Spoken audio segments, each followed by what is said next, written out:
शांति 17 जनवरी 2022। बाबा की महावाक्य। मीठे बच्चे, प्यार से मुरली सुनो और सुनाओ।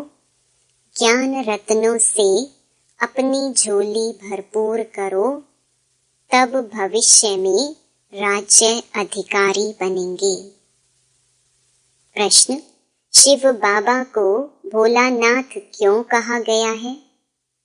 उत्तर: क्योंकि शिव बाबा सब बच्चों की बिगड़ी को 1 सेकंड में बना देते हैं। कहते भी हैं, राजा जनक को सेकंड में जीवन मुक्ति मिली तो एक जनक की बात नहीं, तुम सबको बाप 1 सेकंड में जीवन मुक्ति दे देते हैं। भारत की बिगड़ी को बना देते हैं, दुखी बच्चों को सदा के लिए सुखी बना देते हैं। इसलिए उन्हें सब भोलानाथ कहकर याद करते हैं। शंकर को भोलानाथ नहीं कहेंगे। गीत: भोलेनाथ से निराला कोई और नहीं। ओम शांति। भोलानाथ बाप का बच्चों प्रति पहले डायरेक्शन है कि भोलानाथ की याद में रहो। मनुष्य को भोला नहीं कहा जाता, भोलानाथ शिव बाबा को ही कहेंगे। शंकर को भी भोलानाथ नहीं कह सकते। जो बिगड़ी को बनाने अर्थात दुखी को सुखी बनाने वाला है, उसको ही भोलानाथ कहा जाता है। बिगड़ी भी भारतवासियों की है, तो भारत की बिगड़ी को बनाने वाला भी जरूर भारत में ही आएगा ना। बिगड़ी को बनाने की युक्ति सेकंड में बतलाते हैं। जनक को भी युक्ति दी थी। बिगड़ी भी कोई एक की नहीं बनती।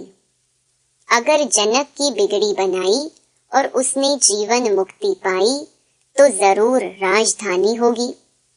उनके साथ बहुतों को जीवन मुक्ति मिली होगी। भारतवासी यह भी समझते हैं कि भारत जीवन मुक्त था। जीवन मुक्त कहा जाता है स्वर्ग को, जीवन बंध कहा जाता है नरक को। यह है राजयोग। राजयोग से ही राजाई की स्थापना होती है, एक जनक की बात नहीं।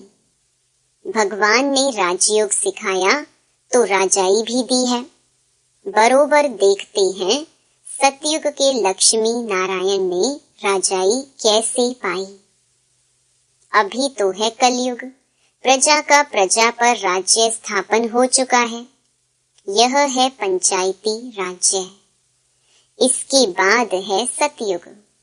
तुम जानते हो, लक्ष्मी नारायण ने आगे जन्म में ऐसा कर्तव्य किया है, तब सूर्यवंशी राजाई पाई है। फिर है चंद्रवंशी, वह तो राज्य की ट्रांसफर होती है।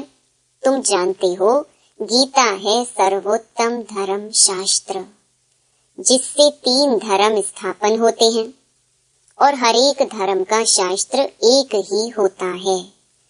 संगम का भी एक ही शास्त्र है। महिमा भी गीता की ही है, जिससे सबकी सद्गति होती है। तो सद्गति करने वाला एक ही है। गीता में बरोबर रुद्र यज्ञ का भी वर्णन है, जिससे इस पुराने नरक का विनाश होता है और स्वर्ग की स्थापना भी होती है। इसमें मूंझने की तो बात ही नहीं। बाबा ने समझाया है, पहले बाप का परिचय देना है कि विश्व में स्वर्ग की स्थापना करने वाला विश्व का मालिक ठहरा। वह है सबका बाप। फिर यह लक्ष्मी नारायण है विश्व के मालिक। उन्हों को जरूर शिव बाबा ने राज्य दिया होगा। अभी तो कलयुग है। भारत कौड़ी जैसा है, कर्ज बढ़ता जा रहा है, इसलिए सोना लेने का प्रबंध करते रहते हैं। भारत फिर हीरे जैसा कैसे बनेगा? लक्ष्मी नारायण को स्वर्ग की राजाई मिली है ना। यह भी तुम बच्चे जानते हो, गालियां तो खाना ही है। भारत में देवताएं भी गाली खाते आए हैं और देश वाले तो बहुत महिमा करते हैं। वह जानते हैं कि यह प्राचीन भारत के मालिक थे। अभी तुम बच्चे प्रैक्टिकल देख रहे हो। तुम बच्चों में जो विशाल बुद्धि है उन्हों को ही खुशी होगी। विशाल बुद्धि वह है जो धारण कर और फिर दूसरों को कराते हैं। ऐसे मत समझो वहाँ सत्संगों आदि में तो 5-10 हजार लोग रोज जाते हैं, यहाँ तो इतने आते नहीं हैं। भक्ति तो वृद्धि को जरूर पाती रहेगी। उनसे यह कलम लगता रहेगा। जिन्होंने कल्प पहले समझा है वही इन बातों को समझ सकते हैं। लोग तो कथा सुनाते हैं और सुनने वाले सुनकर घर चले गए बस। यहाँ तो कितनी मेहनत करनी पड़ती है। पवित्रता पर कितने हंगामे होते हैं। गवर्नमेंट भी कुछ नहीं कर सकती। यह पांडव गवर्नमेंट तो गुप्त है। अंडरग्राउंड सेना एक नाम है। तुम शक्ति सेना गुप्त हो, तुमको कोई समझ ना सके। तुम हो नॉन वायलेंस शक्ति सेना। इसका अर्थ कोई समझ ना सके। गीता के अक्षर का भी अर्थ समझ ना सके। बाप खुद बोलते हैं यह नॉलेज प्रायलोप हो जाती है। लक्ष्मी नारायण में भी यह ज्ञान नहीं रहता। मैं जो यह ज्ञान सुनाकर राजधानी स्थापन करता हूँ वह कोई की बुद्धि में नहीं है। यह बाबा भी गीता आदि पढ़ते थे, परंतु यह बातें थोड़ी ही बुद्धि में थी। अभी देखो सेंटर्स भी कितने खुलते जाते हैं। पवित्रता पर विघ्न भी पड़ रहे हैं। प्रैक्टिकल में आगे भी पढ़ते थे। उन गीता पाठशालाओं में विघ्न की बात नहीं रहती। यहाँ तो तुम ब्रह्मा कुमार कुमारी बनते हो। यह अक्षर तो गीता में भी नहीं है। यह भी समझ की बात है। प्रजापिता ब्रह्मा के बच्चे ब्रह्मा कुमार कुमारी तो हर एक मनुष्य हैं, ना कि सिर्फ भारतवासी, परंतु सारी सृष्टि के मनुष्य सब हैं। सभी प्रजापिता ब्रह्मा को एडम कहते हैं। जानते हैं वह मनुष्य सृष्टि का पहला हेड है। ह्यूमैनिटी स्थापन करने वाला है।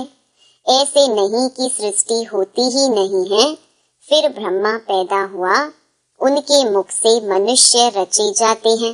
नहीं, अगर कोई भी मनुष्य ना हो तो फिर मुख वंशावली भी पैदा हो न सके। ना ब्रह्मा मुख वंशावली, ना ब्रह्मा कुख वंशावली हो सके। सृष्टि तो सारी है, उनकी कलम लगाई जाती है। यह नई नई बातें समझने की हैं। किसकी बुद्धि में बैठने में टाइम लगता है।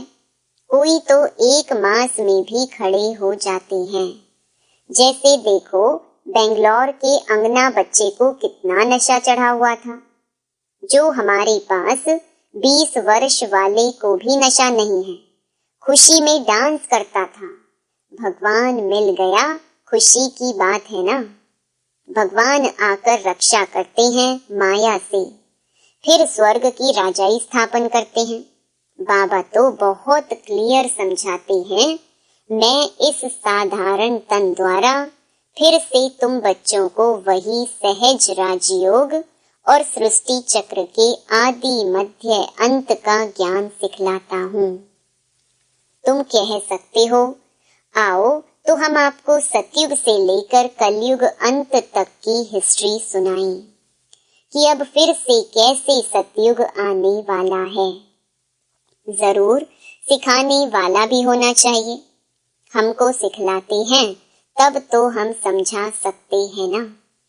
बाकी तो जो गीता सुनाने वाले हैं उनसे तो तुम लोगों ने बहुत सुना है। बहुत लेक्चर्स होते रहते हैं, परंतु वह इस धर्म के ना होने कारण इस तरफ खींचते नहीं हैं। जब तुम्हारा प्रभाव निकलेगा फिर वृद्धि होगी, धीरे धीरे वृद्धि होती रहेगी। यह तो जानते हैं भारत कितना कंगाल है। मनुष्य भूख बहुत मरते हैं, दुखी होते हैं, भगवान की भक्ति करते हैं कि आकर दुख से छुड़ाओ। तुम बच्चे जानते हो सुखी सृष्टि कब होती है? यहाँ तुम बच्चों की झोली भर रही है इन अविनाशी ज्ञान रत्नों से। आगे तो सब सुनते सुनाते थे, परंतु उसमें झोली भरने का प्रश्न नहीं। झोली अभी सिर्फ तुम्हारी भर रही है, और जो टेप सुनेंगे व मुरली पढ़ेंगे व सुन रहे होंगे वह भी झोली भर रहे हैं। तुम हो शिव शक्ति सेना, भारत की झोली भरने वाले। भारत बहुत साहूकार हो जाएगा, परंतु जो झोली भरते हैं राज्य तो सिर्फ वही करेंगे ना। भारत सोने की चिड़िया थी, फिर बन जाएगी, सभी सुखी होंगे। परंतु भारत में कितने करोड़ हैं, इतने सब तो वहां नहीं होंगे। जो झोली भरते हैं राज्य भाग्य तो वही लेंगे। इसमें मूंझने की बात ही नहीं कि कैसे होंगे। अरे इन लक्ष्मी नारायण को देखो ना, यह सतयुग के मालिक है ना। स्वर्ग का रचयिता है शिव बाबा और यह लक्ष्मी नारायण सतयुग के मालिक हैं। जरूर आगे जन्म में पुरुषार्थ किया है, आगे वाला जन्म होगा संगम पर। संगम कल्याणकारी है ना, क्योंकि संगम युग पर ही दुनिया बदलती है, तो जरूर कलयुग और सतयुग के बीच में ज्ञान दिया होगा। सो अब फिर से दे रहे हैं। फिर कोई कहे कि निराकार परमात्मा कैसे आकर राजयोग सिखलाएंगे, तो तुम त्रिमूर्ति दिखाओ। ब्रह्मा द्वारा स्थापना, तो जो स्थापना करेंगे वही पालना भी करेंगे। जैसे क्राइस्ट ने स्थापना की, फिर पालना के लिए पोप भी जरूर उनको बनना पड़े। वापिस तो कोई जा ना सके, पालना जरूर करनी है, पुनर्जन्म लेना ही है, नहीं तो सृष्टि बढ़े कैसे। जबकि सतयुग त्रेता में पहले देवताओं का राज्य था, तो सबसे जास्ती आदमशुमारी जरूर इन्हों की होनी चाहिए। फिर क्रिश्चियंस की जास्ती क्यों है? फिर लाखों वर्ष की भी कोई बात नहीं है। यह सब बातें समझेंगे वही जो अपने घराने के होंगे। औरों को तीर लगेगा नहीं, यह ज्ञान का तीर है ना। बाबा कहते हैं भले किसको भी ले आओ तो ज्ञान बाण लगाएं। होगा ब्राह्मण कुल का तो तीर लगेगा। शास्त्रों में दिखाते हैं लड़ाई में यादव कौरव मारे गए, पांडव 5 थे, फिर हिमालय पर जाकर गल मरे। अब ऐसे तो हो नहीं सकता। गाया भी जाता है जीव घाती महापापी। आत्मा का कभी घात नहीं होता है, आत्मा खुद जाकर शरीर का घात अथवा विनाश करती है। अब पांडव जिन्हों को श्रीमत देने वाला परमात्मा था, वह जाकर पहाड़ों पर गले, यह तो हो नहीं सकता। अच्छा वह तो 5 पांडव थे, बाकी और पांडव कहाँ गए? सेना तो दिखाई नहीं है। तुम जानते हो विनाश कैसे होगा, तुम देखेंगे भी। तुम बच्चों को साक्षात्कार भी बहुत होंगे। शुरू में तुमको बहुत साक्षात्कार होते थे, कभी लक्ष्मी को कभी नारायण को इनवाइट करते थे, कितने साक्षात्कार होते थे। फिर पिछाड़ी के टाइम जब हाहाकार होगा, तब फिर तुमको साक्षात्कार होंगे। हंगामे होंगे तो तुम बच्चे आकर यहाँ इकट्ठे होंगे। इसीलिए मधुबन में जास्ती मकान बनाते रहते हैं। फिर तुम बच्चों को इन साक्षात्कार से खुशी में लाते रहेंगे। परंतु मासी का घर नहीं है जो सब यहाँ आ जाएं। जो सपूत बच्चे बाबा के मददगार होंगे वही आएंगे। अगर पांडवों के गलने की बात होती तो फिर मकान ही क्यों बनाते? कोई भी बात में मूंझते हो तो अनन्य बच्चों से पूछ सकते हो, नहीं तो यह ब्रह्मा बाबा बैठा है, यह नहीं बता सकता तो बड़ा बाबा शिव बाबा बैठा है। यह तो समझाया है कि अभी बहुत कुछ समझने का बाकी है। सारे चक्कर का राज बाबा समझाते रहते हैं। कितनी पॉइंट्स निकलती रहती हैं। अजुन टाइम पड़ा है तो जरूर और भी समझाना होगा, परंतु पहले मूल बात यह जरूर लिखाना है, एकदम ब्लड से लिखवाना है कि हमको निश्चय है कि बरोबर परम पिता परमात्मा पढ़ाते हैं। ऐसे नहीं सिर्फ लिखने से ही बदल जाते हैं। कहते हैं हमने तो ऐसे ही लिख दिया। जास्ती कोई से माथा नहीं मारना है। बोलो भगवानुवाच, भगवान हम शिव बाबा को मानते हैं। वो ज्ञान का सागर सत्य चित्त है। उनको अपना शरीर तो है नहीं, तो जरूर साधारण तन का आधार लेंगे ना। तो पहले पहले बाप कहते हैं माँ मेकम याद करो। देह के सब धर्म छोड़ मुझे याद करो, तो विकर्म विनाश होंगे और मेरे पास चले आएंगे। और चक्कर को याद करने से तुम चक्रवर्ती राजा बनेंगे। बाबा कितना मीठा है और बनाते भी देखो कितना मीठा है। सतयुग की निशानियां हैं, वह फिर रिपीट जरूर होंगी। कलयुग भी है, अभी तुम राजयोग सीख रहे हो। विनाश सामने खड़ा है और क्या सबूत देवी। अच्छा, मीठे मीठे सिकिलधे बच्चों प्रति माता पिता बाप दादा का याद प्यार और गुड मॉर्निंग। रूहानी बाप की रूहानी बच्चों को नमस्ते। धारणा के लिए मुख्य सार। पहला, बाप समान बनना है। भगवान आकर माया से हमारी रक्षा करते हैं, इस खुशी में रहना है। दूसरा, किसी भी बात में मूंझना नहीं है। सपूत बच्चा बन बाप का पूरा पूरा मददगार बनना है। वरदान, ब्रह्मा बाप के संस्कारों को स्वयं में धारण करने वाले स्व परिवर्तक सो विश्व परिवर्तक भव। जैसे ब्रह्मा बाप ने जो अपने संस्कार बनाए, वह सभी बच्चों को अंत समय में याद दिलाए। निराकारी, निर्विकारी और निरहंकारी। तो यह ब्रह्मा बाप के संस्कार ही ब्राह्मणों के संस्कार नेचुरल हो। सदा इन्हीं श्रेष्ठ संस्कारों को सामने रखो। सारे दिन में हर कर्म के समय चेक करो कि तीनों ही संस्कार इमर्ज रूप में हैं। इन्हीं संस्कारों को धारण करने से स्व परिवर्तक सो विश्व परिवर्तक बन जाएंगे। स्लोगन, अव्यक्त स्थिति बनानी है तो चित्र देह को ना देख, चैतन्य और चरित्र को देखो। लवलीन स्थिति का अनुभव। बाप का आप बच्चों से इतना प्यार है जो जीवन की सुख शांति की सब कामनाएं पूर्ण कर देते हैं। बाप सुख ही नहीं देते, लेकिन सुख के भंडार का मालिक बना देते हैं।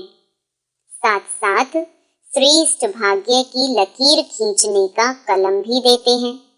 जितना चाहे उतना भाग्य बना सकते हो। यही परमात्म प्यार है, इसी प्यार में समाये रहो। ओम शांति। मेरे मीठे मीठे भाई और बहनों, बाबा के इस अनमोल खजाना यानी ज्ञान रूपी मुरली को जन जन तक पहुंचाना हम सब की कर्तव्य नहीं बल्कि धर्म है। मैं तो अपना धर्म निभा रही हूँ, अब आपकी बारी।